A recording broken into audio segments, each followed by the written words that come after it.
Hello, everybody, and welcome to tonight's MCAT channel session on how to make a study schedule, planning your study time.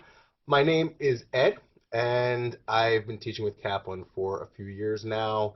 I'm a second-year medical student at Rutgers, New Jersey Medical School, and with me we have some other excellent Kaplan teachers in the room. We have Andrew and we have Sergey, and as you know, with the channel, you can ask questions in the public chat right here or over in the QA pod on that side of your screen. So before we get started, just want to make sure everybody's ready. So if you're ready, give me a little thumbs up in the chat, little number 6, show me that you're ready to go and get started with tonight's session. I see a few, I see more, I see a double thumbs up. All right, these are all very good signs indeed.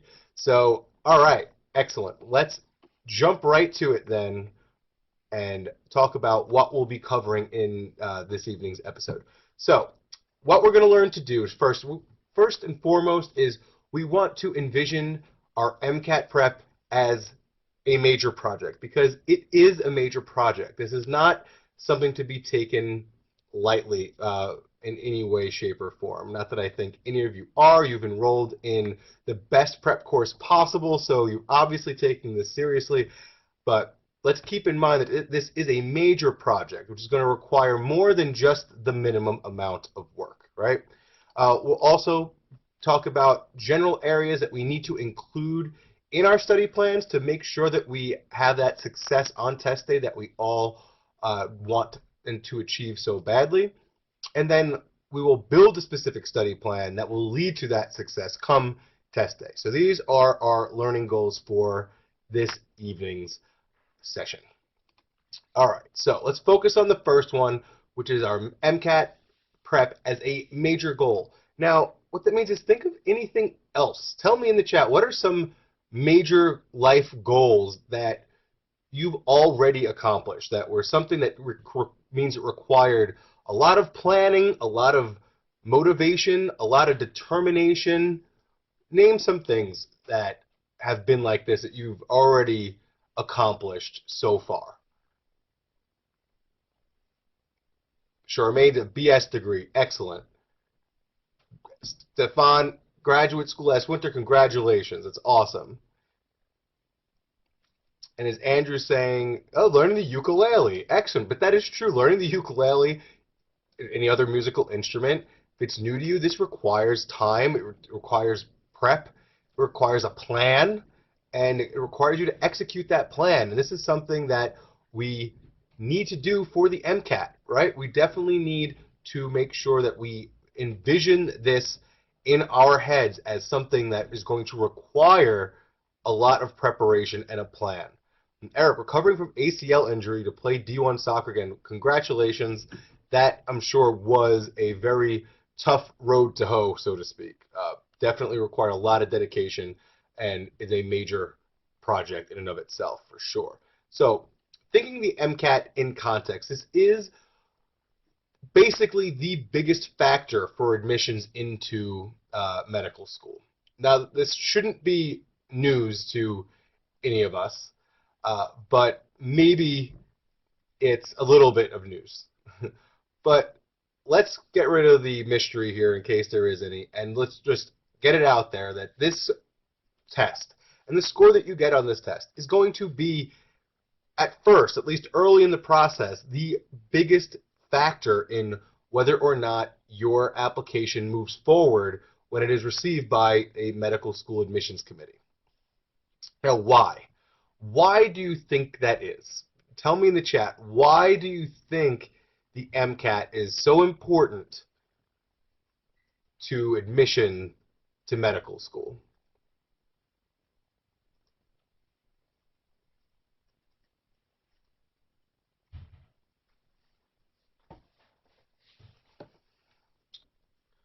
It is standardized, which means that we can compare everybody across an equal playing field.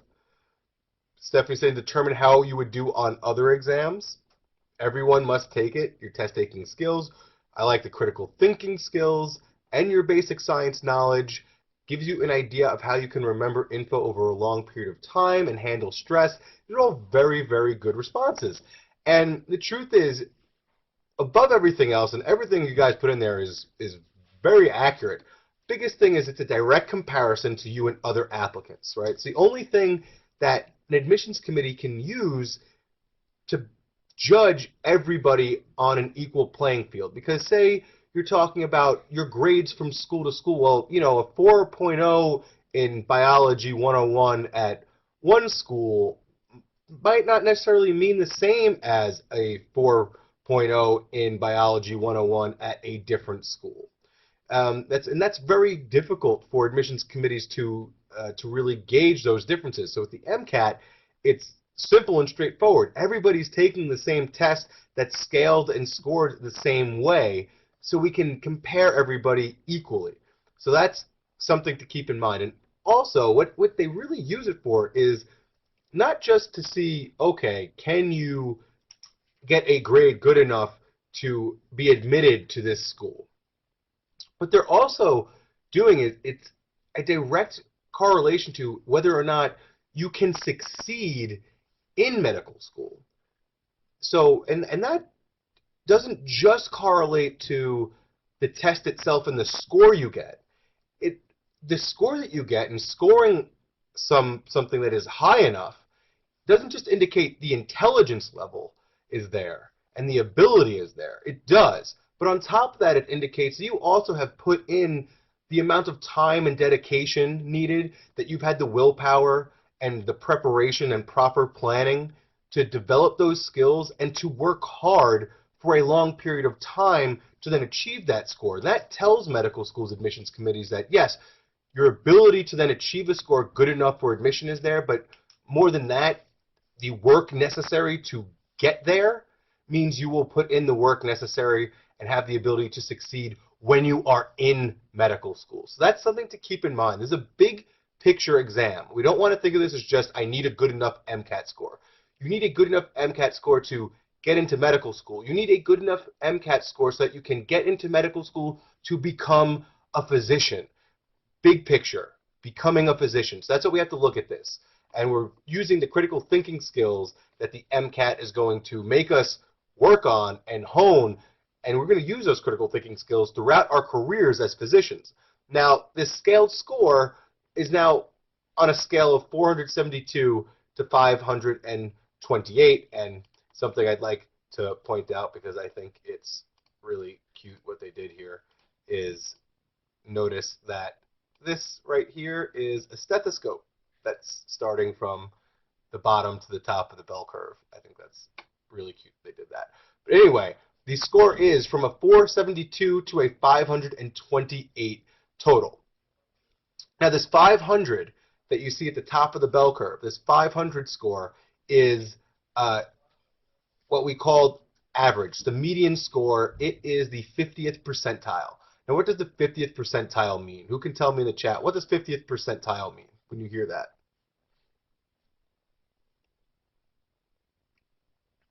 It is average. Specifically, we say 50th percentile. It is average. It is by definition average.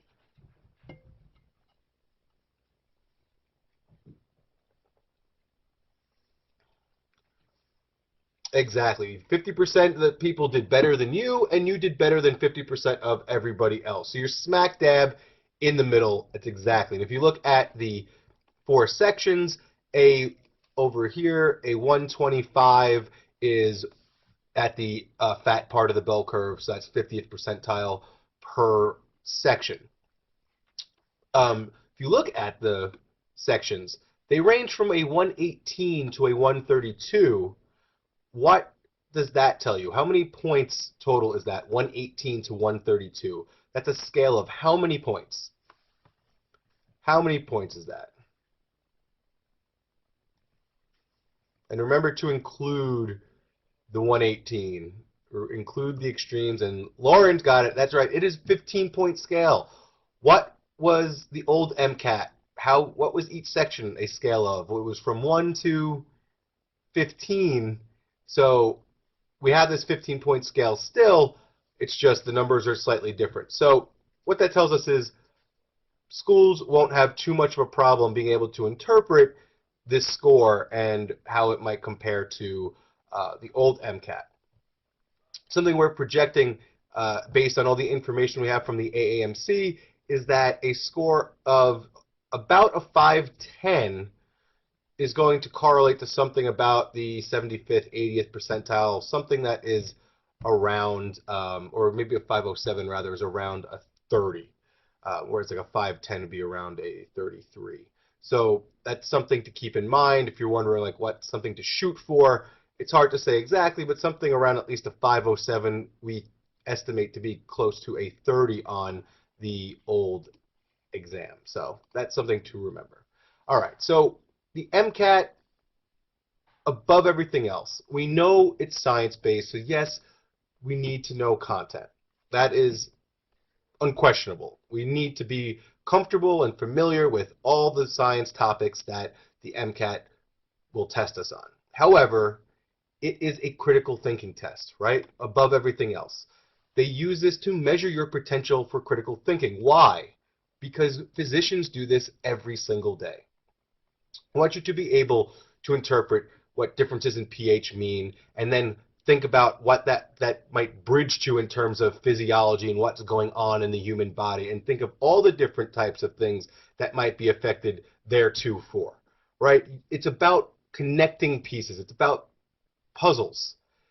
It's not just a simple, straightforward, patient comes in, here, doc, this is what's wrong with me, hand you a piece of paper telling you, and then you just put it into a computer and say, okay, here you go, this is the problem-solving method. You have to think critically every day as a physician, and that's why the MCAT is testing you. Again, I mentioned the MCAT is designed to see if you can succeed when you're in medical school so that you will be a successful physician. So that's something to keep in mind always.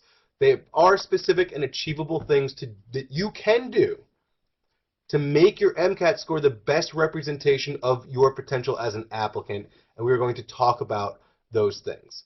But as the old saying reminds us, if you fail to plan, then you are definitely planning to fail. So we need to have a good, solid plan in mind. So, again, thinking of other major projects you've accomplished, what we mentioned, in academics, performances, and in athletics, taking this MCAT is the same type of thing. We need to look at it as this major project in front of us that we need to have a set plan for and execute that plan to our best ability. What did it take to get there? Well, three key factors to achieving any goal. First one being motivation. If we don't have motivation, then we're not really going to put in the effort. So having the drive and stamina for the long run is extremely, extremely important. So this motivation, why don't you tell me in the chat, what is your specific motivation for doing well in the MCAT? Tell me. And don't just say just to get into medical school, because we know that we're taking the MCAT to try and get into medical school. But what's really the long-term goal? What's your real motivation? What's your personal motivation for this?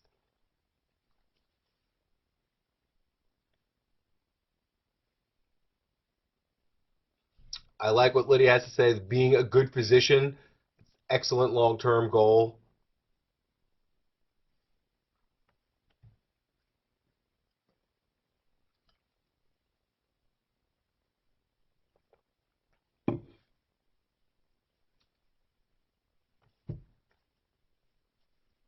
Eric says, to prove school wasn't a waste of money and being deserving a spot in medical school. Okay, Lauren, contributing to science and public health, passion for helping you make yourself and your parents proud. I like all that stuff. That's excellent. That's really, really good motivation. These are things that we want to keep in mind. Become a competent, exceptional physician. I like that, Charmaine. Your ability is the second thing to achieving any goal. You have this, and you've been building on this, right? You've taken science classes. You know what it takes to get decent grades in your science classes, so your ability is something that you have and you continue to build upon. And the structured instruction, well, that's what we're giving you. That's why you're in this course, right? And we're giving you the strategy to succeed. So, what we need to do to stay motivated, because staying motivated can be a very, very big challenge for some of us. For really all of us at certain points. Burnout is a very, very real thing that we'll talk about and discuss. So staying motivated proposes some challenges. So first we want to recognize what the problem might be. What is it that might be holding me back? Because the old saying is, knowing is half the battle here, right? So first thing is identifying. What is the problem holding me back from staying motivated? Then identify, all right, what was that problem? How can I fix that behavior? Can I introduce a new behavior instead? Or is there something in my Kaplan toolbox that can help boost my skills? Then practice. From what you identified you can do to change a situation, then actually integrate it. Don't just think about doing it, then do it. Hone those desired skills and behavior by practicing it. Whatever it is, you identified it, something you can change, give it a try and really, really try at it. And then remember the big picture of test day. For me, what I did, I was a Kaplan student back in the day too, and what I did, I knew what my target score was. What I did was I just printed it out in big numbers that took up an entire sheet of computer paper, and I taped it up on the wall next to my bed. And so I knew that was my goal, that was my target, and it was almost like if any of us have seen the movie Rudy out there, when the Notre Dame football team goes out in the field, they all slap that sign that says "Play like a champion today" or something to that effect. So I kind of used it like that. I would, my target was in the high 30s, Myra. I'm not supposed to get too specific about my scores and stuff like that, but it all went well, and I'm in medical school now, so it worked. My motivation and practice and hard work and plan paid off. So I just kind of looked at it like that. So you could do something like that for yourself. Maybe it's not printing out your score. Maybe it's printing out a picture of people getting their white coats, things like that. You want to remember the big picture of test day in mind, why you're doing this. All right, so let's talk about some challenges to staying motivated. Number one, loss of focus and zoning out. So who sometimes finds themselves doing this? I know there are times when I'm in the library and I'm watching lectures that are pre-recorded or have been recorded, and 3 minutes goes by and maybe 10 slides have been passed in those 3 minutes, and I all of a sudden look up and I'm like, what just happened? And then I got to pause and rewind and go back. Yeah, totally. It happens to a lot of us. Something we can do is more frequent breaks. And since I've started doing this, it has helped a tremendous amount. I like to kind of do 20 minutes at a time. I find it a lot easier to know if I set a timer for 20 minutes and say, all right, for these next 20 minutes, I'm focused. And then I know I have like a 5-minute break after, whether it's just like check my personal email or check Facebook or Instagram or something, or just get up to go get something from the vending machine, like a little snack bar, whatever. It really, really helps. So if you find yourself losing focus and zoning out like that a lot, practice with more frequent breaks. There are days when it's so bad for me, where I'm so scatterbrained, that I go down to 10, 15-minute sets at a time until I get in a good groove, and then I can kind of go to 20, 30-minute spots at a time. So know yourself, recognize that you're zoning out, and do something about it. So that's a really, really easy fix for zoning out. Next one, loss of willpower and internet browsing. I don't even think I need to ask. There's probably many of you out there watching right now that find themselves, okay, yeah, I just did this one problem, and now over to my email, and now over to Facebook, and what's happening on Twitter, and et cetera, et cetera. Easy solution to that is lock it down. Just, for the month leading up to the test, just turn it off. You can do it. You will survive. You will still be alive. Everybody else, Facebook, will still be there after, when you come back. I promise you. So if that's something that you really struggle with your willpower there, consider doing that. It has helped many a student of mine in the past a lot. So something to keep in mind. And then my personal favorite, is the procrastination. I will catch up on this tomorrow. So raise your hand or give me a little number 6 if this is something that you do also.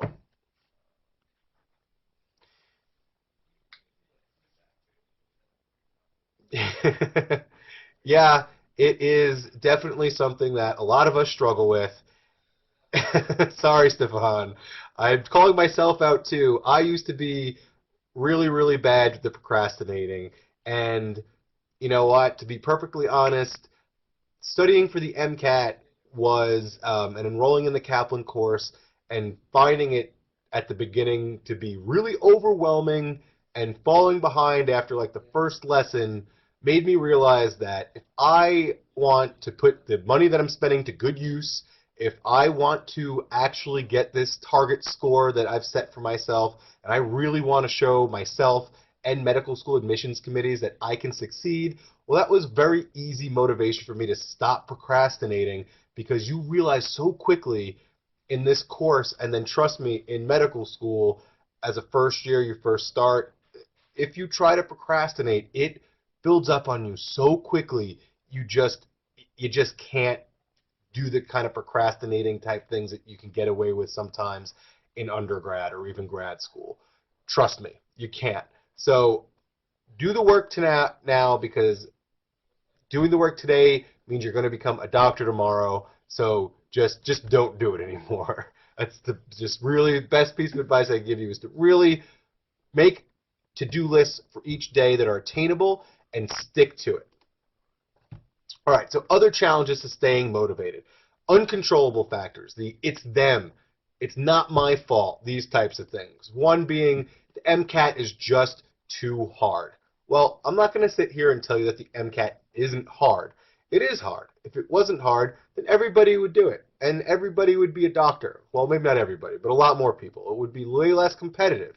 But really, we can't change the difficulty, but we can work around it. That's what we're doing as part of the course. We're dissecting this test and we're showing you patterns in the way questions are asked and patterns in the way distractor answer choices come up over and over again. And then the critical reading and application skills to sift through those traps, to be more efficient, to maximize your time.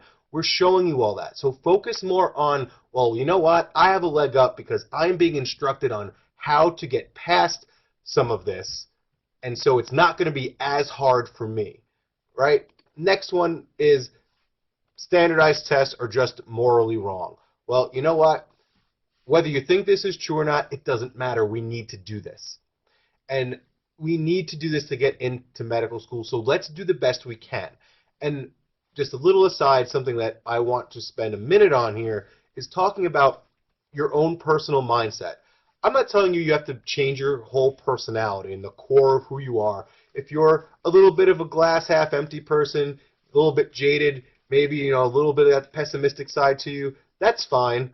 I'm like that a little bit sometimes. I tend to be optimistic, but I have my days.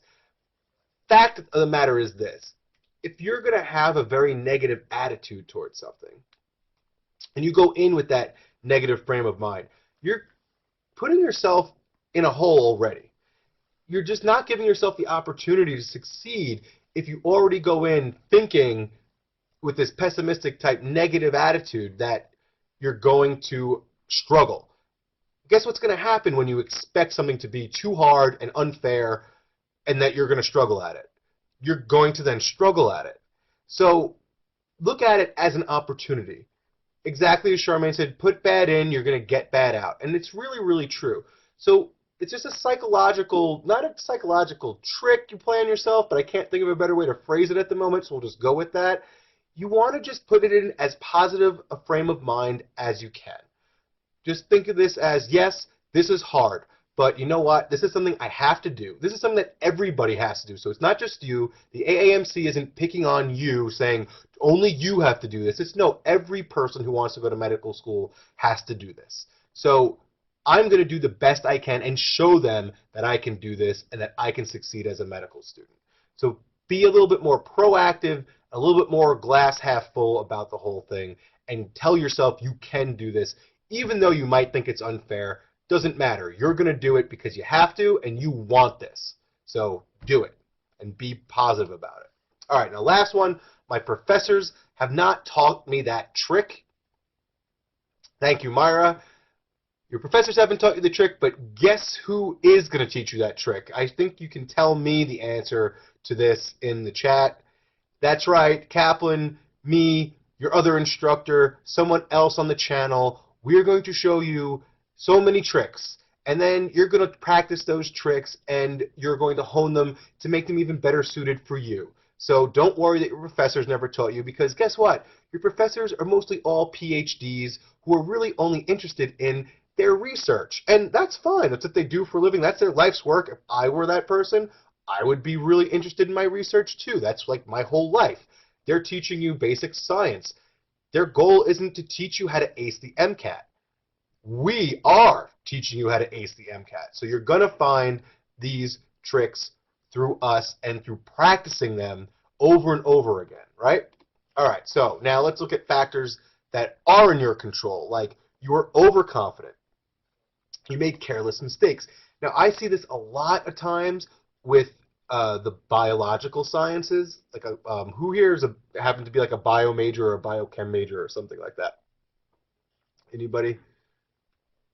Haley, Carissa, Stephanie, Stefan, Myra. All right, so a lot. Yeah, I'm a bio person too. I had a master's in biology, and so I knew, or at least I expected, that biology was going to be my, like, really where it was at for me.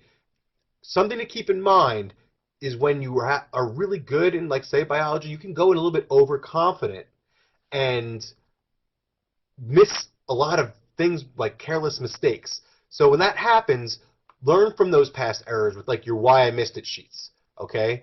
And remember, don't get frustrated with yourself, especially if you're like, oh, I'm a bio person, I should know this. This is a dumb mistake. Be happy when you make mistakes now, because guess when you're not going to make those mistakes? The more mistakes you make during your prep means fewer mistakes when, people? Tell me. When does that mean the mistakes are at a minimum?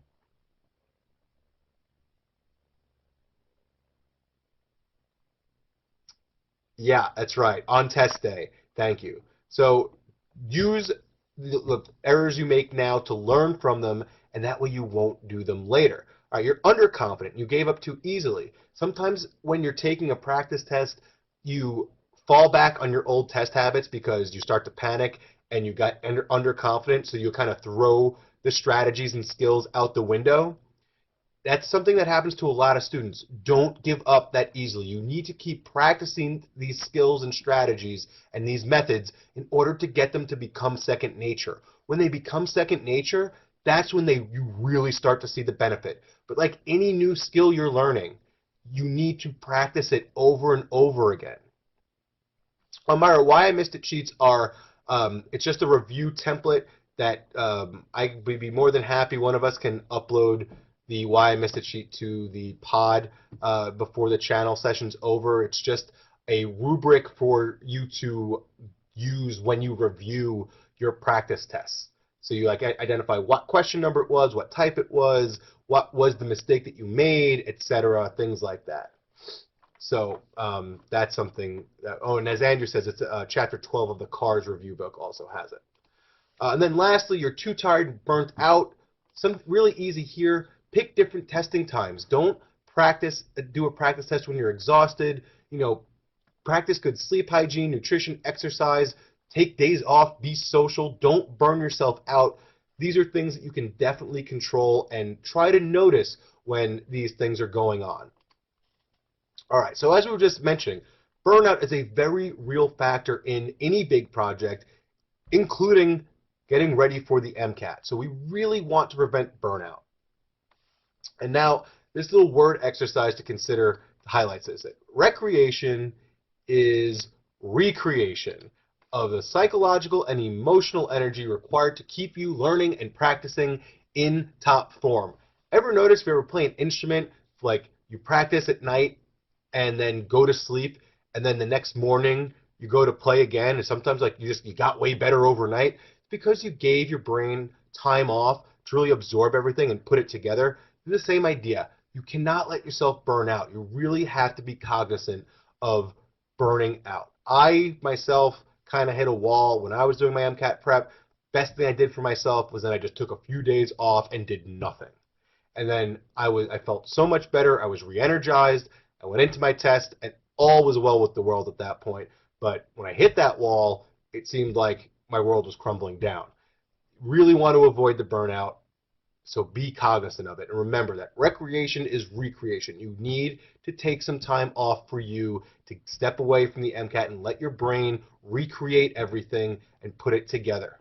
It's very, very important. So, like I said, build in fun time, and that will help you stay on schedule. All right, so next learning goal is to determine these general areas to include in your study plan, right? So what should go into your study plan? Well, definitely the structure, the content review we provide, and the strategies. The core consists of the scheduled classes, the required homework, the before class readings and videos, the after class lesson book homework and PBQs, and then of course the scheduled practice tests. I cannot emphasize it enough. For each class, you've noticed, if you've already started your classes, which I'm sure most, if not all of you have, that you need to have done the content review yourself before class, because we really don't spend any dedicated time just doing content. So Jordan, all right, you're starting on Thursday. I'm glad you're here now. It's a great time to be taking this. If you're starting on Thursday, if your class is starting, doing the before class. Oh, Myra, awesome. That's exciting. Excellent. I'm really happy to hear that. But you need to do the readings and videos before class, because that's where you're going to get your content review in. Now, you're not expected to become an expert in the content review before class. Just be comfortable. Just review it so that you're comfortable with it. So then when you come to class, we start integrating practice passages and questions and this critical thinking and application skills to take that content and then put it into what we need for the MCAT and how to succeed on the MCAT. Because as we know, it's not just about knowing the content. Stefan, honestly, read the 4 chapters before class, and I'm not saying speed read through it, but definitely don't pour over it as if you think you need to become an expert and know every page cold. Like I said, just be comfortable with the material that they're covering. The videos, they're like 10 to 15 minutes each also. They're fantastic. So sometimes it's really good to do a little bit of the reading and watch the videos, kind of reinforce each other. And then you have quizzes at the end of each chapter. Really focus on those. Do those quizzes and then review all of the questions, even the ones you got right. And that will really make you learn more actively and help the content sink in a little bit more, and you'll retain it better. So again, don't feel like you need to be an expert, just be comfortable. All right, so in addition, you're going to need to allow time for reviewing content material that you haven't mastered yet, right? So we have our flashcards, we have QBank, maintain what you've mastered, and also I think the QBank is the perfect place to go for topics that you've identified you need some more work in. We also have the high yield problem solving guide we'll talk about a little bit later. That's something that is really, really excellent for practicing topics where you find yourself struggling a little bit. Review of practice tests. Now, you take the diagnostic. I don't think it's necessary to put in a review of the diagnostic, because the goal of the diagnostic is to just give you a very, very basic starting point, so you're of where you are right today. But when you do take your first full length and then every subsequent full length, and even the practice-based quizzes and stuff for homework, you want to review everything thoroughly. And that means using like the why I missed it sheet. That means like taking notes while you're reviewing. And when it comes to reviewing a practice test, and yeah, say a 7-hour, a full-length practice test, the review for that practice test, when you're doing it right, it could take you almost double the amount of time that it took to just finish the test. Now, I know that sounds daunting, but that's why you need to have a study plan and schedule those blocks of time, because the only way you're going to get the most out of each practice test is to really put in that review and identify not just the things you did wrong, but identify the things you did right. Find out what worked in different areas, and maybe you can apply that to areas where you didn't do so well. So you really need to remember that reviewing and thoroughly reviewing is just paramount to succeeding. All right, so in terms of hours, roughly 10 to 12 hours per syllabus session. So Myra, you're in my class that meets Mondays and Wednesdays. This Wednesday's our first, and then the next week we'll have class on Monday and Wednesday. So that means, as a rough estimate, 10 to 12 hours for each session. So that means for the pre-class work readings and videos, for the class session itself, and then for the post-class homework assignments, we're talking about 12 hours. So this is a lot of time. You know, it's like, you have to remember, like, just enrolling in the course and attending the lessons, that's like the equivalent of paying for a membership to the gym and then kind of just putting on your gym clothes and walking into the gym and watching everybody else work out. You're not really getting much out of it. You really need to put in a lot of work before class and after class and really during class. And the only way you can put in all that stuff during class is to have done the pre-work. So it's really something to keep in mind, that 10 to 12 hours per session. So how long should each study session be? Well, you have to find out what works for you, of course, but what I like to do is I kind of break things up into 30, 45-minute blocks with brief breaks of 3 to 5 minutes between. This is much more efficient. Like we were mentioning earlier, those of us who kind of find ourselves kind of staring off into space, losing focus sometimes on days where you find yourself really distracted, maybe cut it to 20 minutes at a time and give yourself 3 minutes and then go back for 20. Whatever it is, it's better to break them up and give yourself little breaks than to just say, all right, I'm sitting down for the next 5 hours and I'm not taking a break until then. Your brain really can't handle that. I mean, you can physically do it. It's not like you're going to die from doing that. But your brain's not, it's just not going to be nearly as efficient. And remember, this is all about studying smarter, not about studying harder. We don't get any rewards for the sheer number of hours that we put in.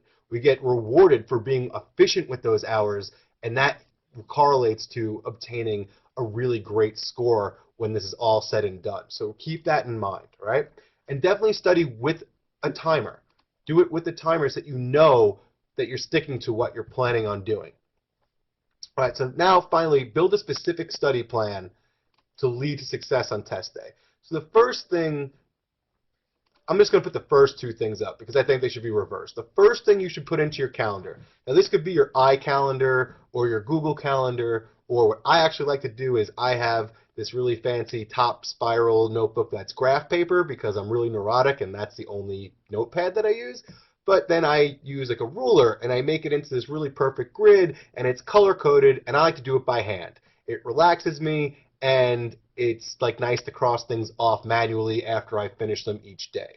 Whatever it is for you, I think number one, put in your professional obligations. That means if you're in school, like we see here, we have class, we have lab, you have MCAT classes, put those in first, okay? So those obligations go into your calendar first. Then your personal obligations. I like to go to the gym 3 times a week in the mornings. Friday nights, I need to go out with my friends for dinner, whatever, see a movie, hang out. Put those in as well. Then afterwards, after you've done that, 1 day or evening off a week. And this is essential. Tell me, why do we need to put in at least half a day off? I'm going to say minimum half a day off per week. Why? I want everybody to answer this correctly, or else I'm going to just jump off camera and I'm not talking anymore. Yes, to avoid burnout, to recharge, to rest and digest. I like that we're all saying basically the same exact thing. Thank you. That also tells me that you have at least partially been paying attention to me and not completely tuning me out. So thank you for that. Definitely. At least half a day off. A mental health day. I really like that, Charmaine. That's an excellent way to put it. A mental health day. Really like it. All right. Now, the last thing is to put in study blocks, okay? Now, be specific with your study blocks.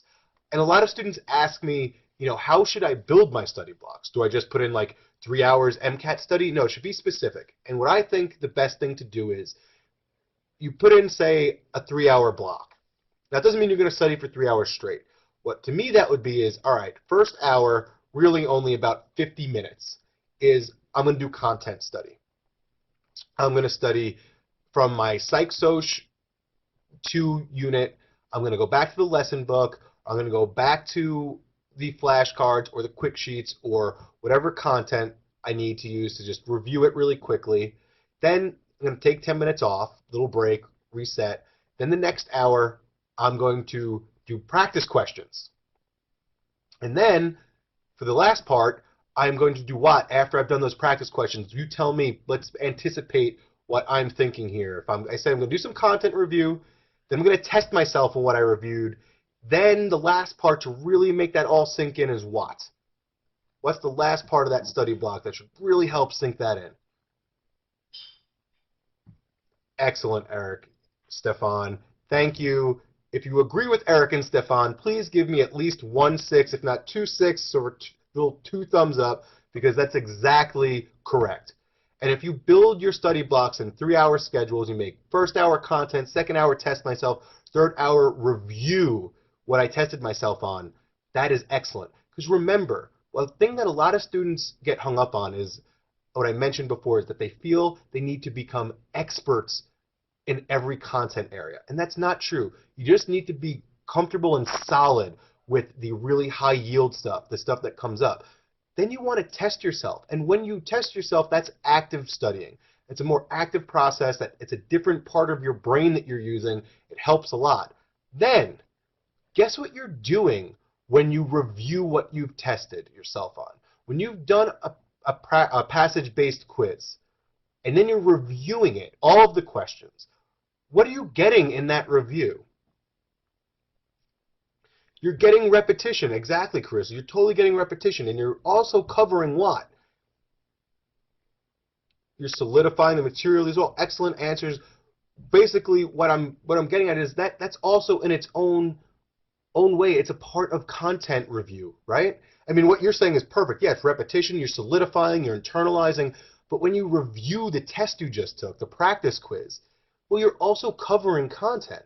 So it's not like when you test yourself, you're completely ignoring content. You're actually doing it in a more active, more efficient way by doing it like that. So that's my biggest piece of advice to you. Kind of build your study blocks like that. Be specific and stick to that plan. Other thing is, I mentioned our psyche being really important and trying to keep things positive and keeping ourselves in a positive frame of mind is going to only help us through this process. Part of that is making a realistic study schedule each day.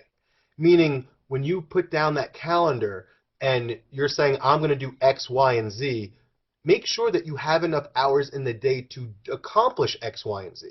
Because tell me the difference between making a to-do list with 20 things on it, and then at the end of the day, you actually only had time to finish 12.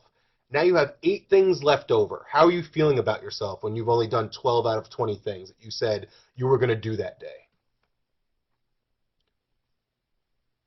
Exactly. You're not feeling so great. You're frustrated. You feel awful. You're more stressed.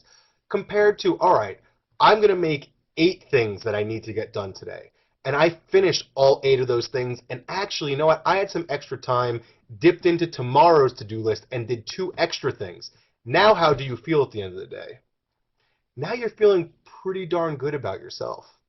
And that has a very, very profound effect on your ability to do well. So make sure you're realistic. That might take a little practice. Like for me, with each course for med school that starts, I don't always know exactly the time that I need to put in for each thing. So maybe the first day or two, I kind of overshoot it. And I'm like, oh, you know what? I actually need to spend a little bit more time on X, Y, and Z. And then I adjust. So don't get yourself too beat up, but make the adjustments so you get to the point where every day when you say, I'm doing this, those are very attainable and realistic, so you go to bed feeling good about yourself that you accomplished what you set out to accomplish, right? So some other things to consider where you're going to study. So think about what works for you, but in general, it should be a dedicated MCAT prep zone. For me, it's like I rarely study like in my room at my computer. I can do work here because it's fine. I got my fancy little quilt background and my webcam, and I can teach my classes here, and it's great. But you know, when as far as studying goes, I need to sit here for like 3-hour blocks and maybe 6 hours total. I kind of need to be at the library. That's what works best for me. I like having a big open table. Some people like those cubbies where you're like kind of like this and like you really are focused in. Whatever works for you, but find a dedicated prep zone. When you're doing practice tests, they should be taken in conditions as similar to test day as possible. So something to keep in mind there is use a mouse. Don't use a trackpad when you're taking practice tests in particular, because guess what you're going to be using on test day? It's going to be a mouse. So little things like that keep in mind.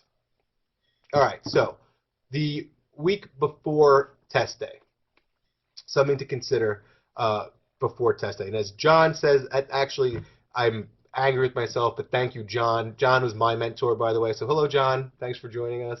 Nice to see you. Well, you can see me at least. Um, Practice like you play.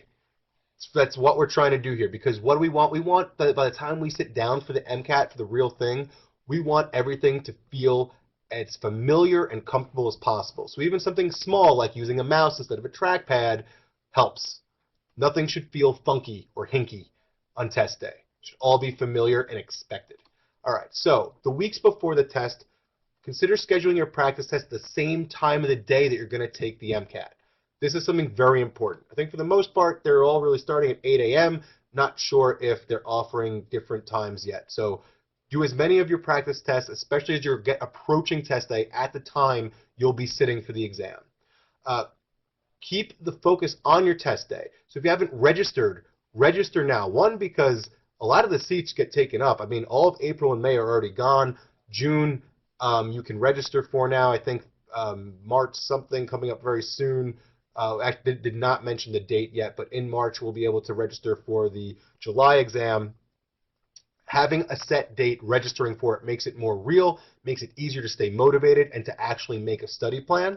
So keep that in mind. But remember that the day before the test, the actual day before the test, you don't do anything. Rule number 1, the day before the MCAT, you do not talk about the MCAT.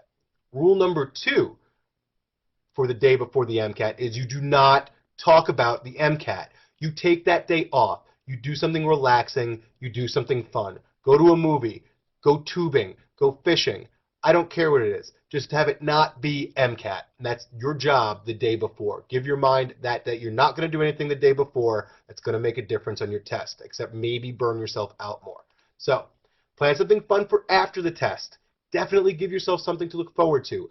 I just bought my tickets to go to Germany after I take step 1 in May, so I have something fun I'm going to do, which makes it a lot easier now to sit down and start studying for hours on end for this exam. So do the same thing for yourself. I'm not saying you have to go to Germany, but do something that's going to be fun. Plan a party. See your friends that you're going to make yourself a hermit from for the next month or so. But definitely plan something fun.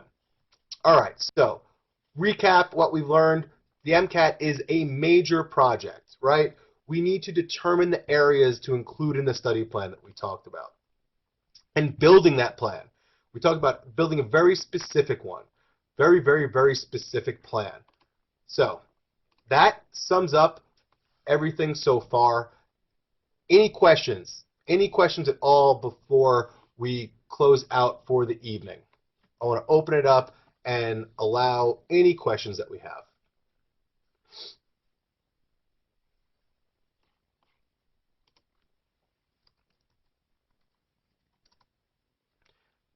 I do not, Tamika. I teach online. I don't teach on site anymore. Teaching online is just so much more convenient time-wise, and I can wear my pajama pants when I teach online.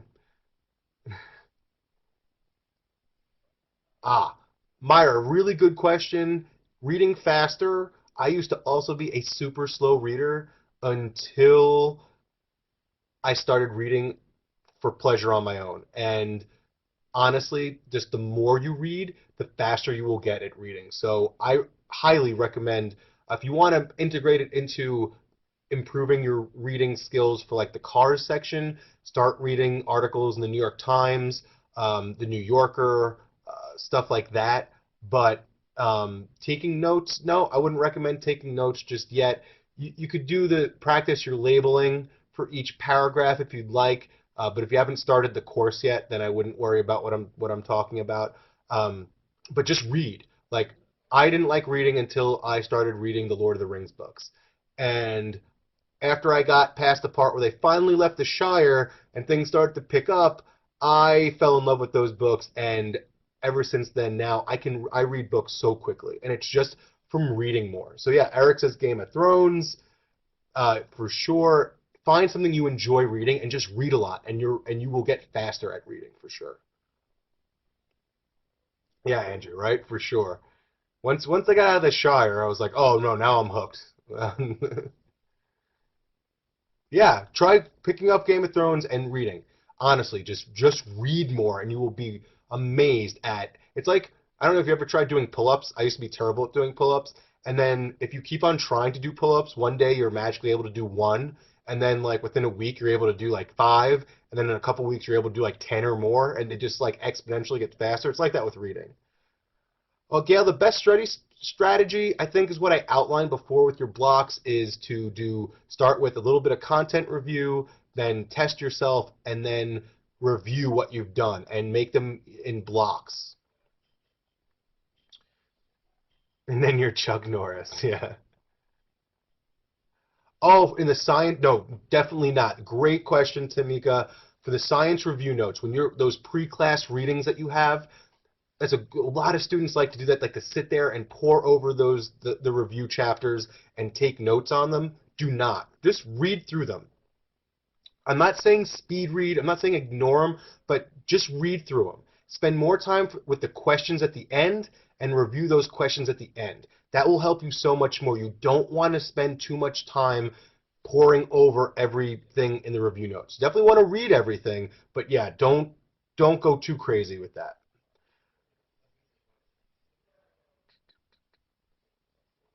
Yeah, Carissa, for right now, you want to focus on your pre-class work, the videos and readings, and then in-class stuff, and then whatever you need to do for homework afterwards, that is what you should prioritize. You can leave the Q bank and additional things for later when the course is over because there's a lot to do after the classes are actually over to put the things together on your own. So you can use the Q bank and other things for that time. Eric, even if you're rusty in the material, you're going to get more out of, yes, reading it, watching those videos, and then we have so many channel sessions, attend channel sessions. Okay, attend channel sessions that we have on those content. Say it's acids and bases, attend the acids and bases channel sessions. Molecular genetics, same thing. Do that more so than just than just simply reading over the review notes and taking notes there. I think so, Myra. I wouldn't worry about it. I think you'll be fine. I really do. I would not be too worried about that. Yeah, and John has electrostatics coming up in about 5 minutes. Jordan, April 17th, best of luck. Let us know if we can help you out in any way. Yeah, the channel sessions, totally. I mean, even if it's something that you're pretty confident in, it's not going to hurt. And for sure, if it's a topic that you think you need some more brushing up on, the channel sessions are awesome. And yes, John is the man. He's very good at what he does. Thanks, John. I was just fishing for you to say the same thing about me. All right. Well, thank you all so much for attending tonight's session. Hope to see you again on the channel. I'll be teaching enzymes tomorrow night at 7, so if you want some work on enzymes, come and join me for that. Otherwise, see you around another time. Best of luck, and have a great evening.